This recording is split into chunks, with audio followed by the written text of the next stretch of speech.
Hello everyone, DonTheCrown here, and today I want to talk about the progression in the PTR. The 2.0 PTR just dropped, and I leveled from level 1 all the way to the new max level of level 60. It took me about like 4-ish hours, but it was kind of a little bit difficult to tell how easy the progression was going to be. They have now 3 different difficulty levels, which is normal, which doesn't really have anything bonus to it. And then the second difficulty, hard, makes it so that you get 75% bonus gold drop and XP. And then the expert difficulty makes it so you get 125% of both of those things. And so obviously I tried leveling an expert, and at first it felt pretty bad. So the slowness was pretty nice. However, there was a lot of enemies that I killed where I didn't drop any loot at all. I'm talking like I killed multiple elite enemies in a row before getting any loot to drop at all. And then when I finally did drop my first blue item, I was super hyped about it, mostly because I just didn't have anything yet. And then it was kind of strange because around level 10, it was like a switch kind of flipped, and all of a sudden I was getting a ton of loot. Lots of whites, a lot of blues, and then a ton of yellows after that point, like level 15 or so. I was pretty much just dropping only yellows at this point. And you have to remember that in the harder difficulties, you're getting more XP, you're getting more gold, but you're not getting any more gear. So this is the exact same kind of progression you're going to experience if you were playing on normal or on hard, except for in those two difficulties, it's going to take you kind of longer to get leveled up to the point where you're actually going to be dropping gear. So even on normal difficulty, it's going to take you a long time to get to level 10, and then you're probably not going to have any gear by that point, which feels kind of bad.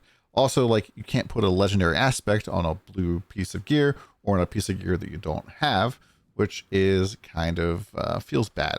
Now, you might notice in the background here, clearing out cords are gone. Now, I didn't really expect to be doing strongholds, but if you watch the XP bar, I'm level 35, you'll see why we were doing them. And that's right, we went directly from level 35 to 37. And it seemed like most strongholds are giving about 2 levels while we're in like the 30s, and then kind of tapered off once we get close to 60 until about a level and a half. Now, I'm sure that you've seen probably Iraq's video where he goes through, oh yeah, and by the way, collecting all of this too gave me another 2 levels as well, which I think is a little bit crazy.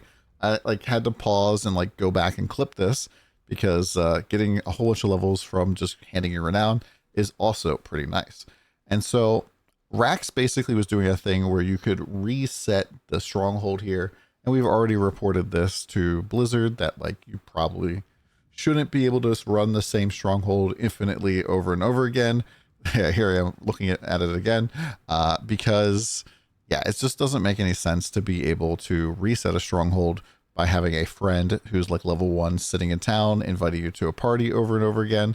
And so they're said that they're going to fix that and maybe even look at the stronghold XP in general. This is the first time I've touched strongholds at all since season 1, I think. In season 1, we were like leveling up in them up until like world tier 3. And then I think we switched to like nightmare dungeons or something.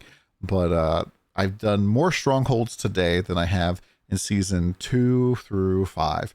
So yeah, we went through and did all of them. I did have a bug where the strongholds in Skazglen, none of them showed up. Eventually they showed up later. They were like late to the party or something, but it was kind of strange. Now, one other thing that I hope that they fix is that I couldn't select expert difficulty right away. I did have to log in and then go up to the difficulty statue. There's one in Saragar. There's one in the new town that we don't have access to yet. And so that's probably something you're only going to experience your very first time. So if you're logging into the PTR, you're probably going to experience this bug as well.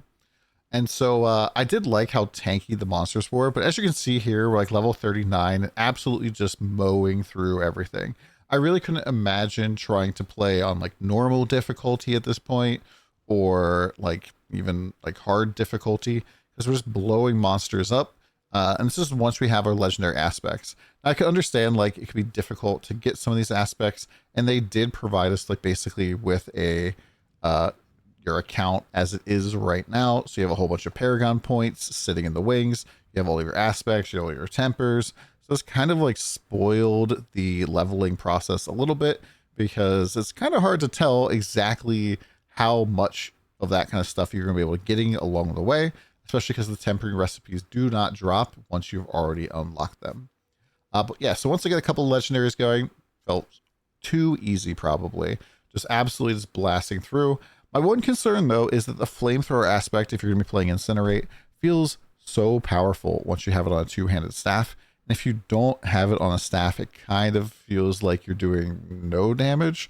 And so I think that they really do need to rework this for Sorks. I really do like leveling with Incinerate. It always falls off in Endgame, but it is a pretty fun leveling build for sure. Also, they removed life on hit completely from gear, at least from rare gear that I saw. And so you can't take advantage of that to make yourself super tanky anymore. Thankfully, warmth does give us quite a bit of life recovery from nearby burning enemies, but that is gone as well. Really, I do like going through and doing the strongholds. I would probably be doing Hell Tides if I wasn't doing these. I did try doing Nightmare Dungeons. Nightmare Dungeons is a little bit different now. There's no more tiers. They're always going to be at the difficulty level of whatever like tier you're on. So if you're on tier 1 or you're on normal mode or hard or expert, it's always going to be at your level. If you're in Torment 4, it's going to be a Torment 4 one. As you can see here, level 39, hand in, gained almost 2 levels, and I just keep going and blasting these through. Now, once you get to level 50, you unlock this difficulty called Penitent. And Penitent difficulty doesn't really have any of these negatives that you get in later difficulties. It just gives you another 50% more experience. And I was kind of expecting this to be more of the same, with monsters a little bit tankier. And it was. Monsters did get tankier once we switched into Penitent mode. However, I was getting one shot a lot. And this is strange to me because if you look at Torment and above, your armor is now reduced, your resistance is reduced. And so armor was still pretty decent. It wasn't super duper high, but it was rather difficult to kind of like cap everything out, cap out your armor, cap out your resistances. And it felt like a lot of times, like it wasn't like I was taking like damage frequently. My health would go down. I would just die instantaneously. And that felt rather bad. Once I got a little bit more gear, I started to feel a little bit tankier, and like getting into the Paragon boards like gave me a ton of damage reduction as I got that. But yeah, for the most part, I felt like Penitent was just a lot of one-shot stuff. Also, they kind of nerfed down some of the defensive options that you might normally go for. So like Juggernaut's aspect here, now at like max item level gives you 173 armor, whereas armor cap is 1000. So yeah, that's pretty rough for sure to wear. And then I'm using like a amulet here that gives me 72% total armor GA.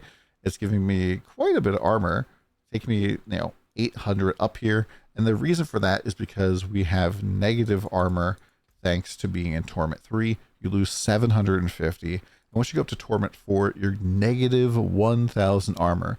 So you need a total of 2000 armor from all sources, and you need like whatever your resistances are, minus 100 basically for this. So like 175 or whatever. And that's quite a bit of resistance drop here. Right now, most of my gear, I have resistances on the gear. Now, if I put on Ethereal's Might, probably would be perfectly fine. Ooh, I have Snow Veiled double, I guess. And then, yeah, like this is just my gear. As you can see, my boots even are still really bad. This is like beginner boots almost. And I've been saving all my obols though, because I want to gamble on a staff here that is a greater aspect staff, because that means it's ancestral. So basically the difference here between normal legendary, and which is 750, and ancestral 800, is that it always has a GA, and it will has higher damage rolls here. So you see that the roll on this one-hander, it goes up to 121 intelligence, whereas this two-hander is going up to 198. So I'd expect the intelligence to be even higher on the two-hander. And also, if you go to masterwork here, you can only masterwork up to 4 ranks on a non-ancestral piece of gear. So you can see here, 35%. and now it's at its maximum upgrade. That is as far as this can go. Meanwhile, if you have an ancestral, it goes all the way up to 12, like you would expect. Also, the tempering, you only temper one thing on a non-ancestral piece of gear. So the difference between an ancestral weapon and not is kind of like night and day. And so I guess you might be like looking to trade for an ancestral weapon pretty early on. I have a feeling that if you drop some extra ones, you might want to throw them in the stash to hand them out to your buddies who are a little bit slow. And I just think there's a little too much of a power spike from hitting that ancestral weapon. Well, who knows? We'll have to see exactly how it feels. This also does mean, though, that if a item doesn't have a GA, it automatically feels bad. So I can't temper it twice. I can't masterwork it up. I just know that it's going to be an inferior piece of gear. And the only thing I really get excited for is things that have GAs, because that is guaranteed ancestral. And this kind of makes all legendaries, all of them, feel exactly how rares feel right now in the normal game, which is I don't even want to pick this up. The only reason I'm going to pick this up is so that there's less loot on the ground, or I need to salvage stuff, or like I need gold like very, very badly. But nowadays you can get a lot of gold from other sources, from like Infernal Hordes. Heck, even just trading, you're going to make a lot more gold than your other places are going to be. Now, I've been progressing through the pit tiers. We progressed up through the pit. This is the way that you're actually going to change your difficulties now. We can see here that Torment 1, tier 20. I actually managed to just go right into Torment 1 without even spending any Paragon, and really changing my gear. Blasted my way through this, blasted my way through Torment 2, and then I got like halfway up here before I took a break to go get some more glyphs, because the one glyph that I had was, already getting up there in levels, and I wanted to spread out the level a little bit. And then we managed to do Torment 50, or tier 50 for Torment 3, but this felt pretty slow for my build at this point. So it was kind of a big difference, I think, in difficulty from Torment 2 to Torment 3. And we are only 4 tiers up so far on our way to 65, which is for Torment 4. And I honestly don't know if this build is going to have the juice without maybe investing quite a bit of Paragon, quite a bit into my glyphs. Right now, we just have basically 4 glyphs going. We're missing one of the glyphs that I would want to use. They appear to be a lot more rare than they were before. Do have like a level 26 glyph. Like getting these glyphs up to like level 15 is a snap. It is super duper easy. As you go through and do a pit that's much higher level, you just get like 3 levels up a whole bunch of times, and these are going to go to like level 12 pretty much on your very first pit, and then the second one's going to get up to 15. So it's pretty easy to blast these through the lower levels. And even then, like as you can see, like we're probably gonna be able to get like +2 levels on each of our upgrades on the higher level ones that we have right now. And yeah, this new glyph here is, like, I made a video about this, but pretty ridiculous. Even at level 26, this is providing me with a grand total of 108 intelligence, which is insane, because right now they've changed how the damage formula is for intelligence and main stat. So instead of every 8 intelligence for 1% damage, it's now 4. That's right, 4 intelligence per damage. So skill damage here is almost starting to look like the the additive soup damage that I have, like damage with birding, damage with fire and stuff.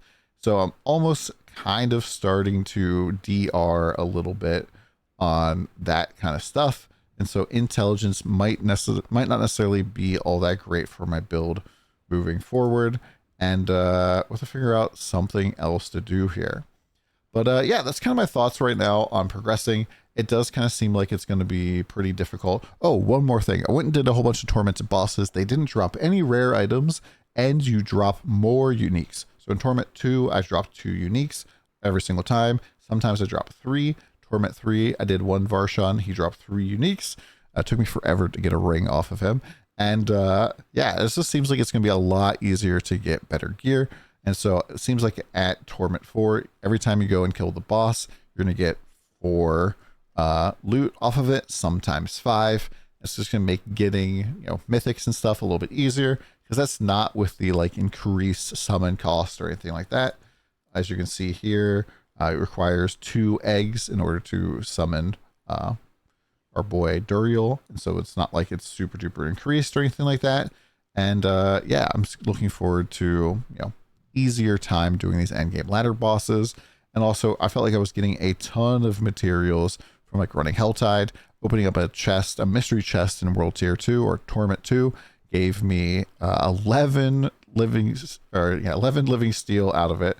And so that's 2 summons right there.